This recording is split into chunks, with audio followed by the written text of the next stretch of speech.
আসসালামু আলাইকুম। আমন্ত্রণ জানাচ্ছি খেলাধুলার আপডেট নিউজ ট্রেন ক্রিকেটে।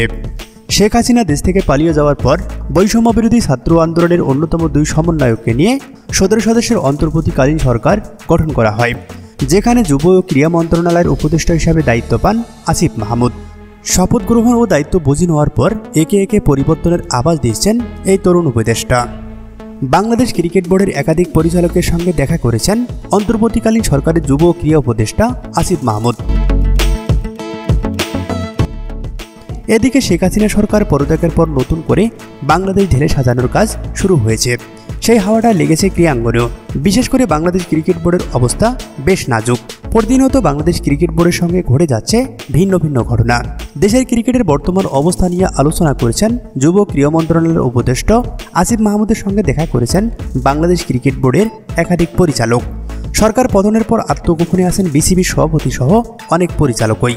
এ যেন বাংলাদেশ ক্রিকেট বোর্ডের জন্য অশনি সংকেত। এমন অবস্থায় কেউ কেউ নিজ থেকে পদত্যাগ করেছেন, আবার কারো কারো পদত্যাগের দাবিতে উত্তাল বাংলাদেশের ক্রিকেট পাড়া। বাংলাদেশের ক্রিকেট বোর্ডকে নতুন করে সাজানোর জন্য নতুন পরিকল্পনা হাতে নিয়েছে ক্রীড়া সংগঠক ও ক্রীড়াপ্রেমীরা। বিসিবির সব পরিচালকের পদত্যাগ চেয়ে গতকাল কার্যালয়ের বাইরে প্রতিবাদ সভা ও মানববন্ধন করেছে প্রায় 1000-এর মতো সমর্থক। বাংলাদেশ ক্রীড়া উন্নয়ন পরিষদ সংগঠনের ব্যানারে লেখা ছিল, গত বছর বিসিবিতে বিভিন্ন দুঃশাসনের বিরুদ্ধে রুখে দাঁড়ানোর প্রতিবাদের স্লোগান। সেই সাথে নাজমুল হাসান পাপনকে সরাতে হবে, নতুন করে দায়িত্ব দিতে হবে অন্য ব্যক্তিকে।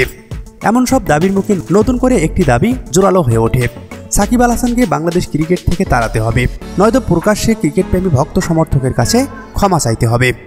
বাংলাদেশ ক্রিকেট বোর্ডের ওপর সরকারের হস্তক্ষেপের সুযোগ নেই। যদি রাজনৈতিক ব্যক্তি তথা সরকার হস্তক্ষেপ করে, সেক্ষেত্রে আইসিসির নিয়ম অনুযায়ী নিষিদ্ধ হতে পারে বাংলাদেশের ক্রিকেট, যেমনটা হয়েছিল গত বছর শ্রীলঙ্কান ক্রিকেট বোর্ড। তাই নিয়ম মেনে ক্রিকেট বোর্ডের পরিচালকরা পরবর্তী নীতি নির্ধারকদের নির্ধারণ করবে। তবে বাংলাদেশ ক্রিকেটের 8 পরিচালকের সঙ্গে ক্রীড়া উপদেষ্টা আসিফ মাহমুদের জরুরি বৈঠক শেষে আকরাম খানের নাম প্রস্তাব করা হয় বিসিবির সভাপতি পদের জন্য।